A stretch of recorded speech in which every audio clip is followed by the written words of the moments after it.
How's it going, everybody? Welcome back to another iteration of PittStop. As you can tell, this car is not in my garage and it's running, so that means that you guys are going to get some better videos than me just rambling about.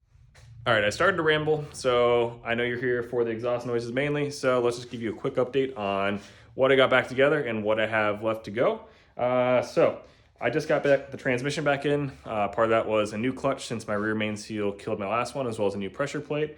I replaced the input shaft, the output shaft, as well as the selector shaft seals on the transmission, as well as the detents.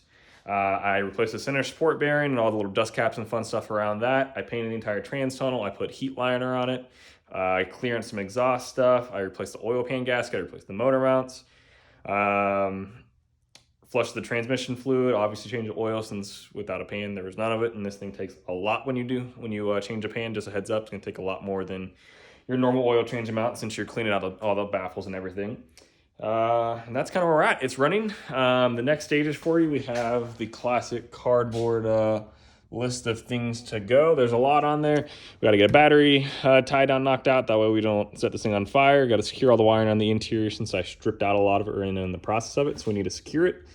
As well as remove all the excess stuff since this car has no heat, no AC, no radio, no antennas, there's a lot of wire that gets removed. We'll just put it that way. I can actually give you a sneak peek. Go in the sunroof, bunch down there, all that stuff. Since I'm getting rid of the heat, get rid of all that stuff. It's gonna be a lot nicer. So got to get that all cleaned up. We have to remove the heater box since there's no point in having it there. It's just extra weight and space.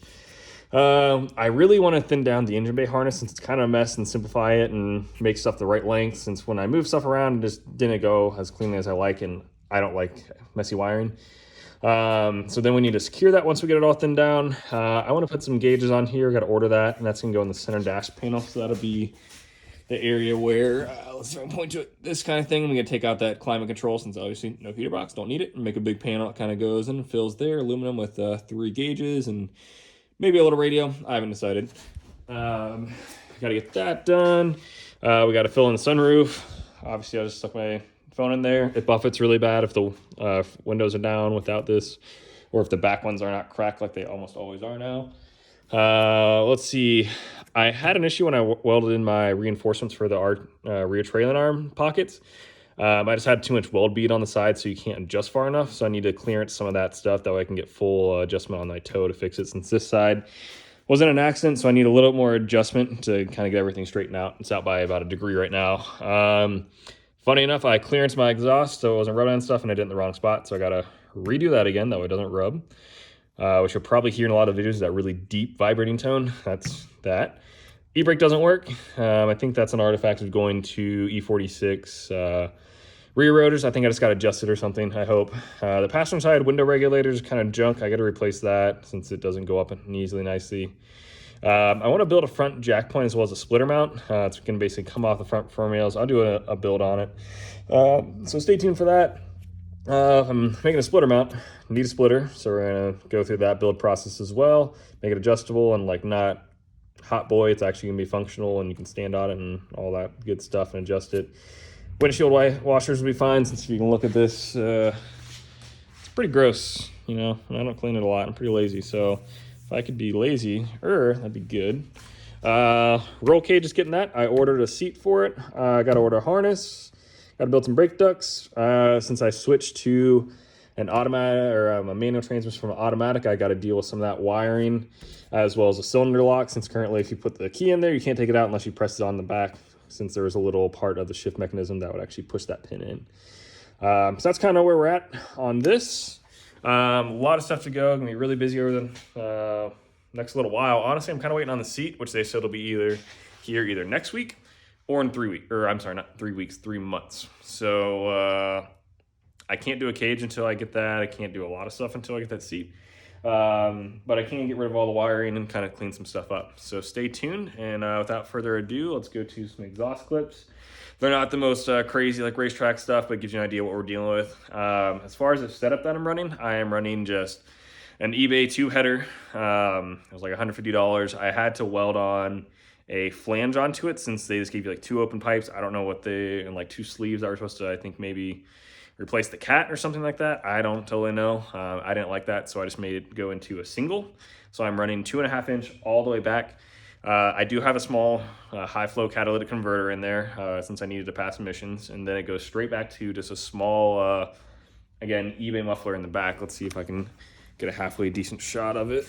Well, here's it from the outside, and then underneath, sorry, it's too dark, so I tried. But yeah, so that's what I'm running. It's loud, it's a little raspy. It really needs a resonator in the mid pipe, so I'll add that at some point. But if you're doing like a race car build or you just really like super loud cars all the time, then go for it. But since there's no interior, it's really loud in there, so I want to kind of tone it down a little bit. So yeah, so let's go ahead and go to the exhaust clips.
As you can see, we do have a little bit of a throw bearing noise, or it actually might be input shaft bearing noise. Not going to worry about it though, it all has brand new stuff in it, so we're going to run with it.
So that's what the exhaust sounds like. I know I promised everyone some exhaust videos, so that should tide you over until we can get some better ones, maybe some track days as it's not 30 degrees outside.